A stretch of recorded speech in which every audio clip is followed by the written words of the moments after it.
Not saying all, I mean, I'm sure there's a lot of trails still open on either side of LeClaire Park, but yes, probably stay away from that one. Yeah, LeClaire Park definitely starting to see a lot of water begin to push into the actual park. We are sitting at 16.5 feet right now this morning. We gained about a half of a foot over the past 24 hours of those river levels. So right now we're on track to reach major flood stage by Tuesday. Once we get into next weekend, though, still expected to slowly increase to around 19 feet. Again, once we do get to 18 feet or that major flood stage, water is over sections of River Drive, Gaines Street, and 2nd Street at Iowa Street in Davenport. And then Credit Island is also pretty much impacted. And LeClaire Park is basically underwater. Crazy that we're tracking in this late of a flooding, but still something that we're going to keep a close eye out on almost daily. Again, a live look out towards downtown Davenport, you can see that water really pushing into LeClaire Park, and this is just going to continue to inch closer to that roadway as we get over the next couple of days. But regardless, though, it's a beautiful day today. Very nice conditions, nice temperatures, nice humidity. Couldn't ask for better. Temperatures right now in the low to mid 60s. I opened up my windows before I came in this morning because it's just so nice to let that fresh air in. 63 degrees right now in Geneseo, Sterling, and Princeton, 62 in Galesburg, 64 in Muscatine, as well as here in the Quad Cities.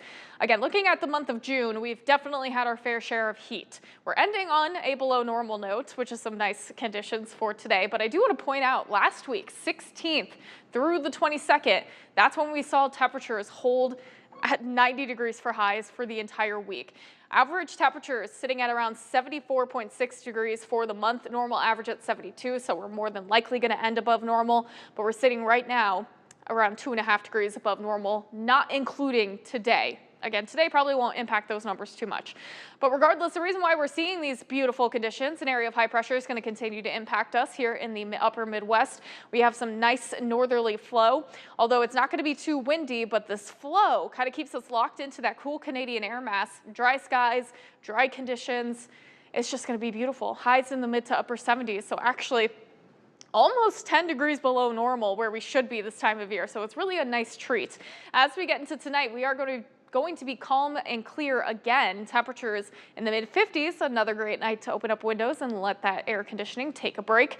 As we get to tomorrow, we're still going to be pretty nice. Highs remain in the 70s, but we are going to see clouds begin to build into the area as we head through the afternoon, all ahead of a next system that's going to make its way into the area, and that's expected by Tuesday. We do have a severe storm zone for Tuesday when it comes to the Metro Quad Cities as well as areas to the west, including Muscatine, Burlington, and Mount Pleasant. That's where we see a level 2 out of 5 threat in place, a level 1 out of 5 threat in place for the rest of us. Again, we could have a couple showers and storms for Tuesday morning, mainly north of I-80, but as we head through the afternoon, it looks like it's going to be dry. It's just going to be hot and humid throughout Tuesday afternoon, which builds in storm energy for a line of storms to push through as we get into Tuesday evening. Again, with a line like this, our main concern really does become that damaging wind threat, but also could definitely see a threat for some heavy rainfall, which is something we really need to keep a close eye out on because of the current flooding that we're experiencing. So we will continue to keep you updated. There will also be another chance for some showers and storms as we head into your 4th of July.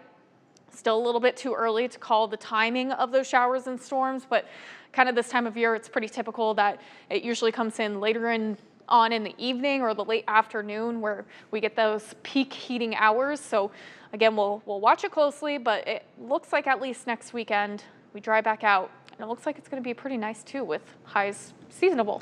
Yeah.